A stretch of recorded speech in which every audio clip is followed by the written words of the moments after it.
In September of 2024, Lovebites graced the stage live at Tokyo Garden Theater and performed this next song. It's called When Destinies Align. Here we go.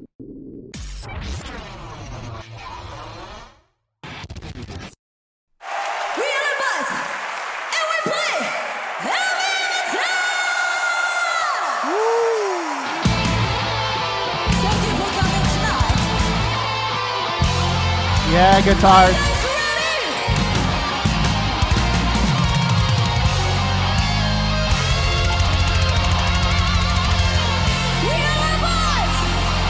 Yeah.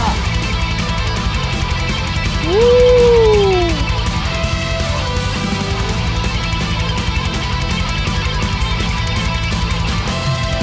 Yes, guitars.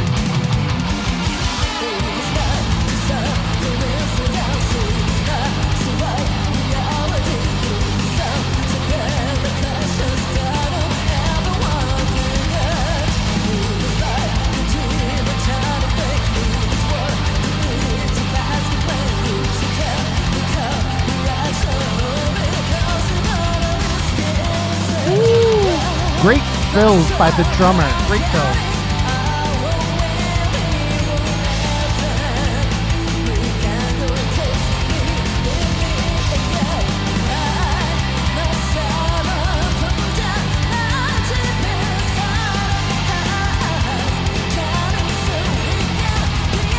Yes, take main stage, lady.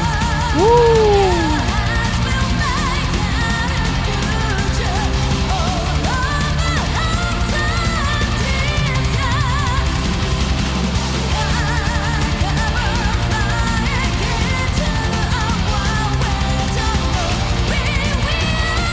Yes, get up there.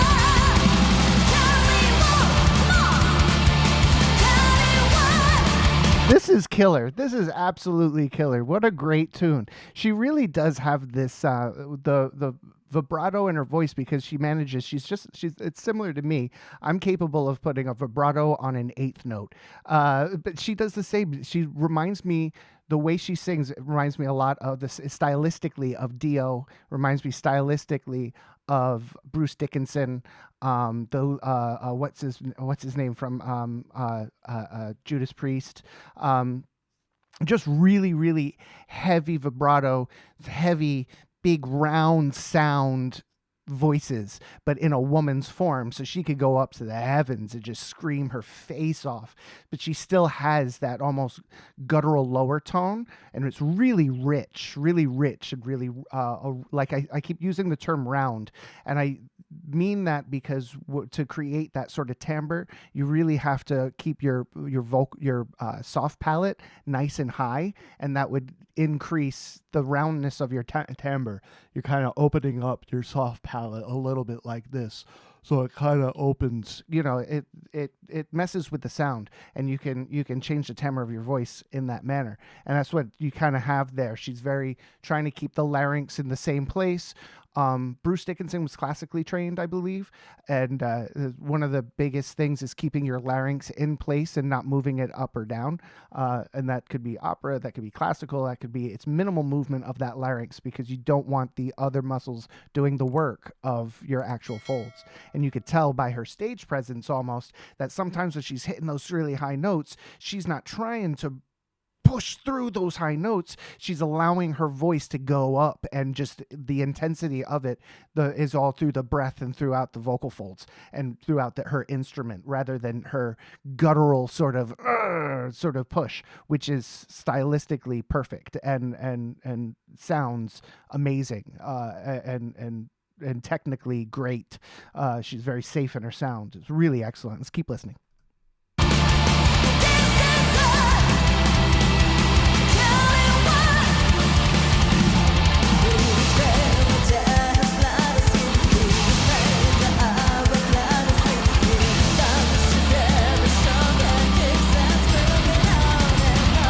She's got some of the sliding up going, sliding up to the tunes. I just noticed that it's my job. I'm a singer. I'm going to notice some of these things. This is either This is either a habit or this is the style that she's singing. Either way, it doesn't bother anybody. I'm just noticing it, and it sounds good to me. It adds gravitas to the tune, to the gravitas to the entire phrase.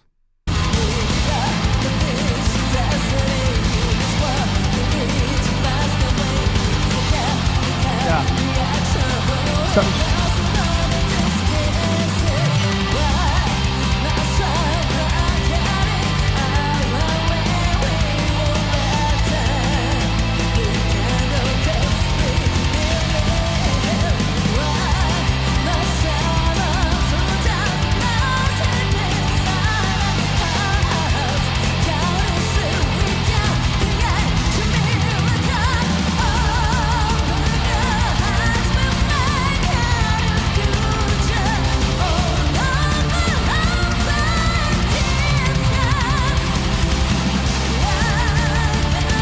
yes, double bass drum.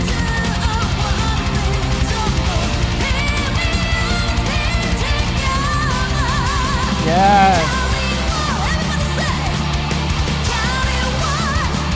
Woo.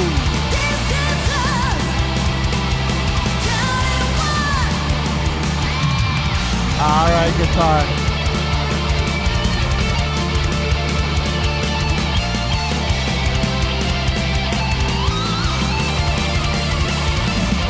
Yes.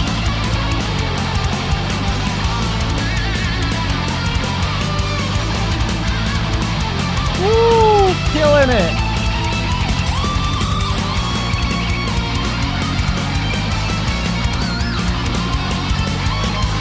Yes.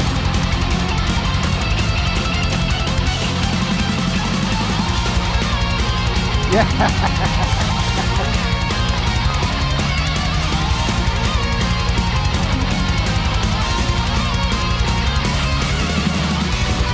All right, keychain.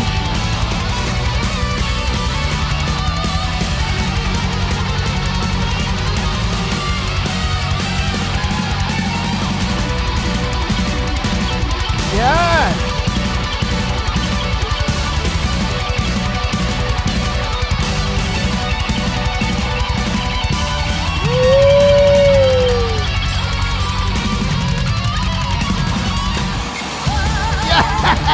That was awesome.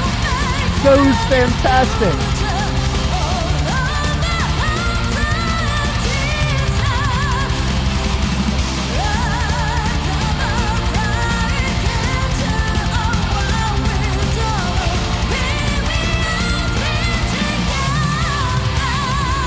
Yeah, drums.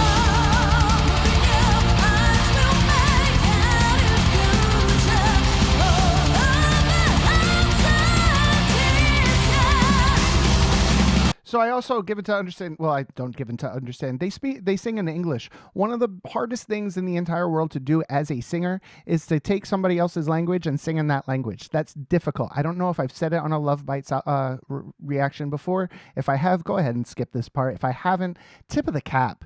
I mean, it's difficult to sing in a different language. I've sung in about 4 or 5 of them at this point, and it's hard, you know, and they're, especially when you go into more classical stuff, they're very, very nitpicky about every single syllable. And it's, you want to be able to have people understand you. You want to be able to articulate it. You want native speakers to be able to understand you. And that's hard, and that's a lot of pressure. So tip of the cap for being able to go out of your comfort zone and sing in English. Or if you are somehow that is your secondary language, cool. Thank you. You speak 13 languages. That's awesome. I only speak the one. And, or, I mean, I could try in other languages. I do try when I'm in other countries, but sometimes, you know, it's hard. I don't know what everybody thinks, but, you know, learning a different, certain people can pick up languages dead easily. Other people can't. I'm one of those who can't. I try my best, but I got to be in the situation and, like, yeah, I got to, oh, I'm bad with so it's always important to me to say congratulations or tip of the cap and acknowledge when people are out of their comfort zone or out of their using what's not their primary language. So definitely tip of the cap to that, because that's fantastic. And it sounds great. Sounds great.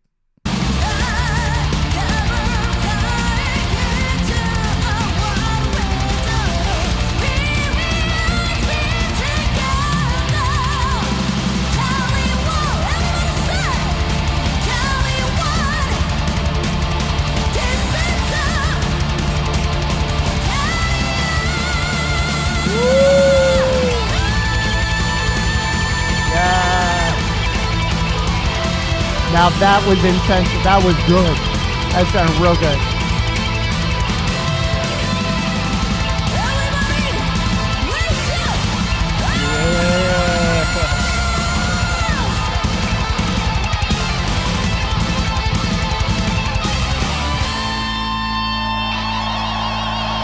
Yeah. Yes.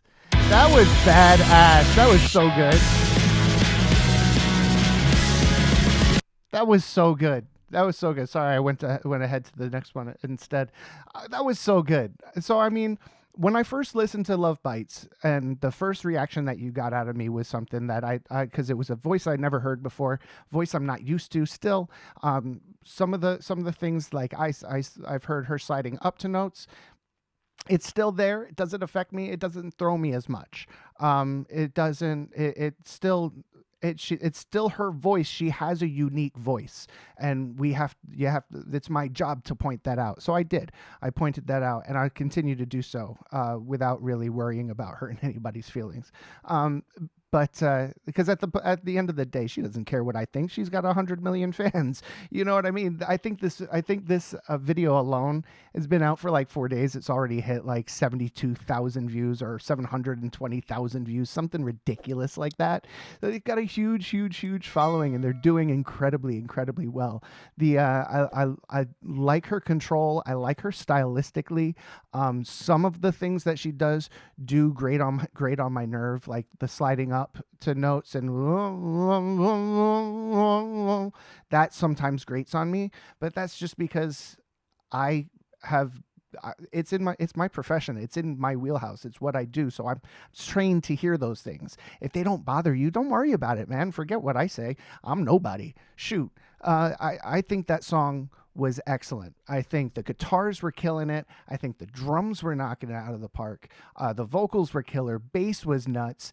As a team, they were in the pocket. They were solid, not like the first song I heard. Unfortunately, the first song I heard, I just didn't feel like they were solidly in the pocket.